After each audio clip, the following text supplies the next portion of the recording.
Result வேற வருமே, எப்படி வருதோ தெரியல. நல்லபடியா பாஸ் பண்ணணும். பாஸ் பண்ணாதான் அடுத்து காலேஜ் எங்க போய் சேர என்ன ஏதுன்ட்டு முடிவு பண்ணணும். கடவுளை எப்படியாச்சும் கொஞ்சம் மார்க்லயாச்சும் நான் பாஸ் ஆயிடணும். இந்த மலரை வேற இன்னும் காணோம். ரிசல்ட் பார்க்க போறேன்ட்டு எப்ப போனா இன்னும் காணோம். ஃபோன் பண்ணியாச்சும் சொல்லலாம்ல எத்தனை மார்க்குன்ட்டு.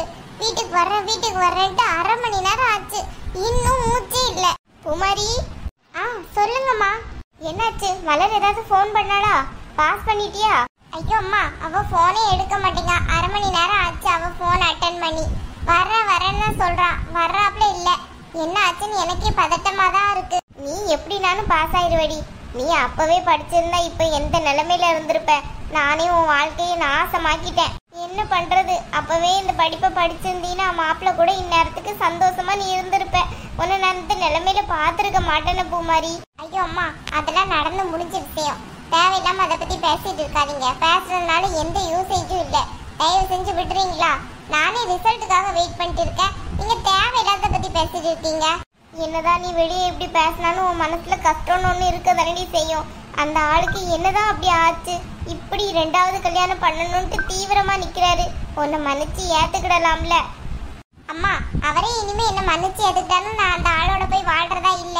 எப்போ என் இடத்துக்கு அடுத்த பொண்ணை கொண்டு வரணும்னு அவர் நினைச்சாரோ அப்பவே இந்த பூமாரி வாழ்க்கையில இருந்து அவர் போயிட்டாரு. அவ்வளவுதான். இனிமே அவருக்கு இந்த இதுல இடமே கிடையாது. தேவையில்லாம அவரை பத்தி பேசாதீங்க. ஏண்டி இப்படி எல்லாம் சொல்ற? மனசே கஷ்டமா இருக்கு பூமாரி. ஒரு பக்கம் நீ படிக்கிறேன்னு நினைச்சு மனசு கொஞ்சம் சந்தோஷப்பட்டாலும் உன் வாழ்க்கை இப்படி ஒரு கேள்விக்குறியா நிக்குத அப்படின்னு நினைச்சு எனக்கு மனசு அவ்வளோ வேதனையா இருக்கு. என் வேதனையை ஃபுல்லா நான் யாருக்கிட்ட போய் சொல்லணும்னு தெரியல எனக்கு. அம்மா, இனிமே என் லைஃப்ல படிப்பு ஒண்ணுதான் எனக்கு. தேவையில்லாம இவன்ட்டு அவரை பத்தி எல்லாம் பேசாதீங்க. எனக்கு சுத்தமா பிடிக்கல. அதுக்கு இல்ல பூமாரி. அம்மா விடுறீங்களா? இல்ல நான் உள்ள கிளம்பி போட்டா? சரிம்மா, நான் எதுவும் பேசல. ஒருத்தி என்னன்னு பார்த்தா வாழ்க்கையை பத்தி நினைச்சாலே இப்படி பேசுறா. இன்னொருத்தி கல்யாணம் பண்ணிக்கோன்னு சொன்னா அவ வேற மாதிரி பேசுறா. இவ்வளவு 2 வரையும் வச்சுக்கிட்டு நான் என்னத்தை தான் செய்ய போறேனோ தெரியல எனக்கு. ஒரு காலத்துல எவ்வளவு சந்தோஷமா இருந்தோம் குடும்பத்தோட. அப்ப இப்படி ஒரு சிக்கல்கள்லாம் வரவா செஞ்சது. இப்போ ஒருத்தி வாழ்க்கை இப்படி கேள்விக்குறியா நிக்கி. இன்னொருத்தி கல்யாணமே வேண்டான்கிறா. ஒருத்தி லவ் பண்ணி கல்யாணம் பண்ணிட்டு போய் என்ன பண்றானே தெரிய மாட்டேங்குது. அவளை பார்த்து எவ்வளோ நாளாச்சு. கண்ணுக்குள்ளேயே நிக்கிறா. கூப்பிடுறதுக்கும் மனசு வர மாட்டேங்குது. அவ வாழ்க்கையாச்சும் நல்லா இருக்கணும். நான் பார்த்து கல்யாணம் பண்ணி வச்ச பூமாரி வாழ்க்கை தான் இப்படி ஆயிடுச்சு. ஷண்முவாது வாழ்க்கையில நல்லபடியா இருக்கணும். அவளுக்கு எந்த ஒரு இதுவும் வந்துடக்கூடாது. அவ மாப்பிள்ள கூட அவ நல்ல சந்தோஷமா இருக்கணும். பூமாரி, என் மலர், உனக்கு கொஞ்சமாச்சும் அறிவு இருக்கா? எத்தனை வாட்டி ஃபோன் பண்ணிட்டே இருக்க, அட்டெண்ட் பண்ணவே மாட்டீங்க. என்ன ஆச்சு ரிசல்ட்? பாஸ் பண்ணனா எப்படி? அதை எப்படி பூமாரி என் வாயால சொல்லுவேன்? என்ன பூமாரி நீ இப்படி பண்ணிட்ட? எப்படி எழுதுன எக்ஸாம்? சரியா போச்சு. என்னாச்சு மலர்? ஃபெயில் ஆயிட்டனோ? முதல்ல நினைச்சேன் நமக்கெல்லாம் இது செட் ஆகுமான்ட்டு. அதே மாதிரி ஆயிடுச்சு பாத்தியா? எனக்கெல்லாம் இந்த எக்ஸாம் பரீட்சை அதுக்கப்புறம் ஸ்கூலு இதெல்லாம் சரி வராது. என்ன அப்படியே விட்டுரு.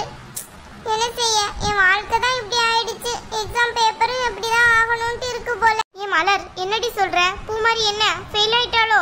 ஆமா பூமாரி, ஆனா நீ இருக்கிறவங்களே நிறைய மார்க் எடுத்து நீ தான் பாஸ் ஆயிருக்க. ஏன் மலர், என்ன சொல்ற நீ? ஆமா பூமாரி, நீ எவ்வளவு மார்க் தெரியுமா? சொன்னேன்னு வச்சுக்கோ நீ ஏன் ஷாக் ஆயிருவ. எல்லாரும் என்கிட்ட கேக்குறாங்க, உங்க அக்காவா இது? அவங்க முன்னாடியே படிச்சிருக்கலாமேன்ட்டு. அவ்வளவு மார்க் எடுத்திருக்கடி நீ. மலர், நீ உண்மையிலேவா சொல்ற?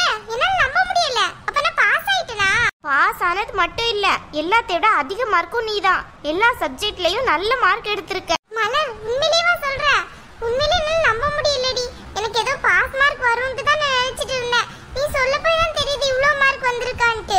ஆமா பூமாரி, நான் கூட நீ பாஸ் ஆச்சு ஆகணும் அப்படிதான் வேண்டிக்கிட்டே போனேன். அங்க இருக்கவங்க எல்லாரும் நீ தான் நிறைய மார்க்குன்னு சொல்லிட்டே இருந்தாங்க. எனக்கு இருந்தாலும் ஒரு டவுட்டாவே இருந்துச்சு. சரி நம்மளும் உள்ள போய் செக் பண்ணலாம் அப்படின்னுட்டு போய் பார்த்தா உண்மையிலே நீ தான் நிறைய மார்க்கு. ரொம்ப சந்தோஷமா இருக்கு மலர். ஆனா உன் மூஞ்சில அந்த சந்தோஷம் தெரியவே இல்லையே பூமாரி. இல்ல மலர், எனக்கு உண்மையிலே ஹாப்பியா தான் இருக்கு. என்னாச்சு அம்மாக்கு? அம்மா, உன் பொண்ணு நிறைய மார்க் எடுத்து பாஸ் ஆயிருக்கா. நீ என்னன்னு பார்த்தா மூஞ்சி எப்படி தொங்க போட்டு இருக்க? என்னடி பண்றது? அவளை அப்பவே நான் படிக்க வச்சிருக்கணும். படிக்க வச்சிருந்தா அவ வாழ்க்கை இப்படி ஆயிருக்குமா? அவளும் உங்களை போல நல்லபடியா வேலை பார்த்து நல்ல மாப்பிள்ளையே கல்யாணம் பண்ணி அவ வாழ்க்கை சந்தோஷமா இருந்திருக்கும். என்ன செய்யறது? இப்படி அவளை படிக்க வைக்காம அவ வாழ்க்கையை நானே கெடுத்துட்டேனே. அதை நினைச்சுதான் வருத்தப்படுறேன். பாரு மலர், அம்மா இப்படியே தான் அவன் கிடக்கான். அவன்லாம் ஒரு மாப்பிள்ளையா? நம்ம பூமாரி கூட வாழ்றதுக்கு அவனுக்கு கொடுத்து வச்சிருக்கலன்னு நீங்க நினைச்சுக்கோங்க. பூமாரி மட்டும் படிப்பை படிச்சு நல்லபடியா காலேஜ் முடிச்சு நல்ல ஒரு வேலைக்கு போயிட்டான்னு வச்சுக்கோ, ஒரு மாப்பிள்ளை இல்ல 10 மாப்பிள்ளை லைன்ல நிப்பாங்க. சும்மா நிறுத்து மலர், இனி என் வாழ்க்கையில கல்யாணம்ங்கிறதுக்கே இடம் இல்ல. அப்படிங்களா மேடம்? இப்போ நீங்க இப்படிதான் சொல்லுவீங்க, பின்னாடி ஓகே சொல்லுவீங்க, எனக்கு தான் தெரியுமே. சும்மா நிறுத்துறியா? ஒரு கல்யாணத்தை பண்ணிக்கிட்டே நான் பட்ட பாடெல்லாம் போதும். இனிமே என் லைஃப்ல கல்யாணம்ங்கிற வார்த்தைக்கே இடம் இல்ல. இனி படிப்பு மட்டும்தான். பூமாரி, ஒரு நல்ல காலேஜ் இருக்கு, அங்க நீ படி, ஓகேயா? அதெல்லாம் ஒண்ணும் வேண்டாம். ஏதாவது கவர்மெண்ட் காலேஜ் இருந்தா சொல்லு, அங்கேயே போய் சேர்ந்து கட்டுறேன். காசெல்லாம் அவ்வளோ கட்டிலாம் படிக்கணும்ட்டு அவசியம் இல்லை. எந்த காலேஜ்ல படிச்சா என்ன, படிப்பு நம்ம கையில தானே இருக்கு. அதை முறையா போட்டோம்னா நம்மளுக்கு கரெக்டா டிகிரி வரும் கைக்கு. அது இல்ல பூமாரி, நீ நல்ல காலேஜ்லயே படி, நான் உன்னை படிக்க வைக்கிறேன். அதெல்லாம் ஒண்ணும் வேண்டாம். ஏண்டி? இப்ப நீ படிக்க வைப்ப, அதுக்கப்புறம் நீ என்ன செய்வ? கல்யாணம் ஆகி வேற வீட்டுக்கு போயிடுவ, அதுக்கப்புறம் என்ன படிக்க வைப்பியா? இங்க பாரு பூமாரி, உன் படிப்பு முடிஞ்சு உனக்கு கல்யாணம் ஆகிற வரை எனக்கு வாழ்க்கையில கல்யாணம்ங்கிற எதுவுமே கிடையாது. அண்டர்ஸ்டாண்ட்? அது சரி, இவ்வளவு உருப்பட மாட்டாள்வ. என்னத்தையும் பண்ணி தொலைங்கடி. அம்மாவை பத்தியில எப்படி போறாங்கன்ட்டு. சும்மா இரு மலர், விளையாடாத. நீ சீக்கிரமாவே கல்யாணம் பண்ணிக்கோ. அடேங்கப்பா, எனக்கு அக்கா நீ இருப்பியா? சும்மா நான் மட்டும் கல்யாணம் பண்ணிக்கணுமோ? ஏன் நான் இந்த வீட்டுல இருக்கிறது உன் கண்ணை உறுத்துதோ? அப்படியெல்லாம் ஒண்ணும் இல்ல, எனக்கு தான் ஒரு தடவை கல்யாணம் ஆயிடுச்சுல, அப்புறம் என்ன? அதெல்லாம் ஒரு கல்யாணமா? நீ மட்டும்தான் அப்படி நினைச்சிட்டு இருக்க. நான் இதுவரை உனக்கு கல்யாணம் ஆகலன்னு நினைச்சிட்டு இருக்கேன். இனிமே உன் மைண்ட்லயும் அதான் இருக்கணும், புரியுதா? நாளைக்கே நம்ம நல்ல காலேஜுக்கு போறோம், உனக்கு சீட் வாங்குறோம். அண்டர்ஸ்டாண்ட்? இல்ல மலர், எவ்வளவுதான் நீ படிக்க வைக்கணும்னு எனக்கு ஆசைப்பட்டாலுமே வேண்டாம். நான் ஒரு கவர்மெண்ட் காலேஜ்ல நல்லபடியா படிக்கணும்னு தான் நினைக்கிறேன். அந்த மாதிரி ஏதாவது ஒரு காலேஜ் உனக்கு தெரிஞ்சா என்ன அங்க கொண்டு சேர்த்து விடு. தேவையில்லாத காசு கட்டி படிக்கிறதுல எல்லாம் எனக்கு அவ்வளவா விருப்பம் கிடையாது. உன் நல்ல மனசுக்கு நீ என்னை படிக்க வைக்கணும்னு நினைக்கலாம், ஆனா அதை வாங்குற அளவுக்கு எனக்கு ரொம்ப நல்ல மனசுலாம் இல்லை. வீட்டுல ஏற்கனவே சூழ்நிலை ரொம்ப சரியில்லை, அதனால உன் காசு கண்டிப்பா வீட்டுக்கு தேவைப்படும். நான் ஒரு கவர்மெண்ட் காலேஜ்லயே படிச்சுக்கிறேன், எனக்கு சீட் மட்டும் வாங்கி கொடு, அது போதும். ஏன் பூமாரி இப்படி இருக்க? நான் தான் சொல்றேன்ல, எனக்கு அது போதும்ட்டு. சரி பாப்போம். பாப்போனா?